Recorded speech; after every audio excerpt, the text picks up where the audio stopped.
एक बार की बात है कि एक छोटे से गांव में एक चालाक लड़की रहती थी जिसका नाम सलमा था। सलमा बहुत ही होशियार और समझदार थी। इसके पास हमेशा एक हल होता था हर मुश्किल का। एक दिन गांव में एक बहुत बड़ा मसला पैदा हो गया। गांव का सबसे बड़ा दरख्त जो कि सबके लिए सायादार था,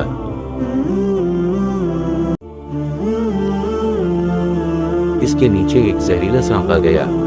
अब गांव वाले परेशान थे कि इस सांप को कैसे भगाया जाए ताकि सब आराम से रह सकें।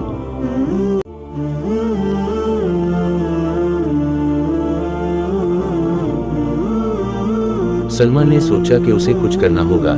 इसने सबसे पहले सांप को देखने के लिए करीब जाकर इसकी आदतों का मुताला किया।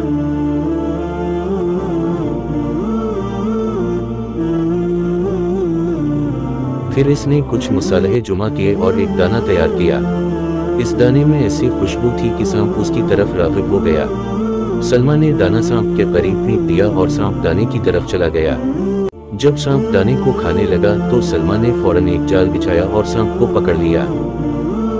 इसके बाद उसने सांप को दूर एक जंगल में छोड़ दिया जहां वो किसी को परेशान नहीं कर सकता था। गांव वाले सलमा की चालाकी से बहुत मुतासिर हुए और उसने गांव की सबसे होशियार लड़की का खिताब हासिल किया।